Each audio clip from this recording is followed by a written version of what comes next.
रोज OPD में कुछ सवाल बार बार रिपीट होते हैं। लोग या तो डर जाते हैं या तो गूगल पे पढ़ के कंफ्यूज हो जाते हैं। आज मैं डॉक्टर तनय गोयल, ऑर्थोपेडिक सर्जन, डॉक्टर के नज़रिए से बिना किसी मेडिकल जार्गन्स के वो सारे सवालों के जवाब देने की कोशिश करूंगा। एंड तक ज़रूर देखिएगा, आपका भी कोई ना कोई सवाल ज़रूर क्लियर होगा। सबसे कॉमन क्वेश्चन ये है कि फ्रैक्चर हो गया, ऑपरेशन ज़रूरी है क्या?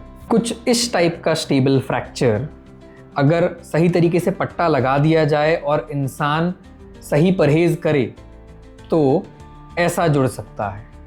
ऐसा जुड़ जाने के बाद जब ये पूरी हड्डी जुड़ चुकी होती है तो इंसान बैक टू वर्क जा सकता है।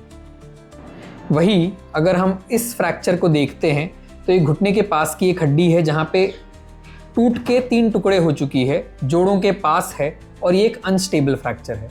इस चीज़ को अगर हम बिना सर्जरी के ठीक करने की कोशिश करें तो बहुत चांसेस हैं कि वो टेढ़ी जुड़ जाएगी और बाद में जॉइंट मूवमेंट और कोई भी काम करने में तकलीफ होगी। सर ये प्लास्टर कब निकाले, कब से डेली देख रहे हैं इसी को, सुबह शाम इसी को। प्लास्टर से हड्डी जुड़ने में शरीर के अलग अलग हिस्से में अलग अलग समय लगता है।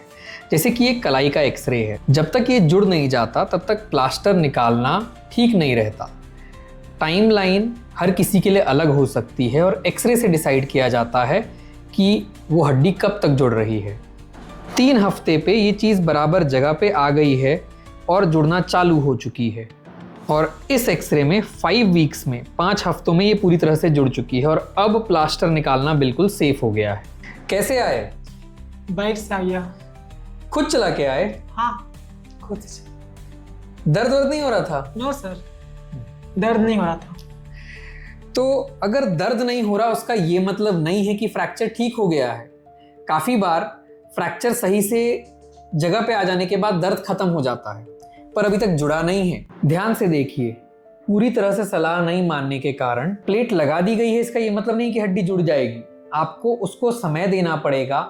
शरीर कुछ समय लेता है हड्डी को वापस जोड़ने के लिए। उसके पहले अगर आप उस पर वजन डाल के चल लेते हैं या सही तरीके से परहेज नहीं रखते हैं तो प्लेट भी टूट सकती है और हड्डी भी प्लेट के साथ टूट सकती है। सर ये बताइए मुझे कि ये जो प्लेट्स और स्क्रू होते हैं यदि शरीर के अंदर रहे तो क्या इससे भविष्य में या वर्तमान में कोई प्रॉब्लम हो सकती है?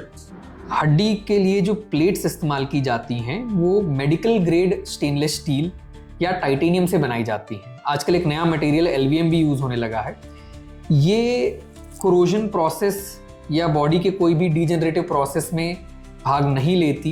ये बिल्कुल सेफ होती हैं, बॉडी में ना गलती हैं, ना कोई इन्फ्लेमेटरी रिएक्शन करती हैं, ना ही कोई प्रॉब्लम क्रिएट करती हैं। हर केस में इसे निकालना ज़रूरी नहीं होता। हाँ, बच्चों में जिनकी अभी ग्रोथ बाकी है उस केस में ज़रूर इसे निकाला जाता है, अदरवाइज ये शरीर में कोई नुकसान नहीं करती। क्या कैल्शियम और वाइटामिन्स हड्डी को जोड़ने में मदद करते हैं? यस, कैल्शियम, वाइटामिन्स, ये सारी चीज़ें हड्डियों को जोड़ने में मदद करती हैं पर हीलिंग एक बायोलॉजिकल प्रोसेस है। उसमें ब्लड सप्लाई, आपके बॉडी के न्यूट्रिशन और सही डाइट और ठीक ठाक फिजियोथेरेपी की भी उतनी ही ज़रूरत है जितना कि इन सप्लीमेंट्स। आपका सवाल भी इनमें से कोई एक हो सकता है। आपके एक्सरे रिपोर्ट्स मुझे डीएम करें या मेरी ओपीडी में आके मुझसे मिलें। मैं आपको हेल्प करूँगा गूगल के इस कन्फ्यूजन से हट के एक सही डिसीजन लेने में।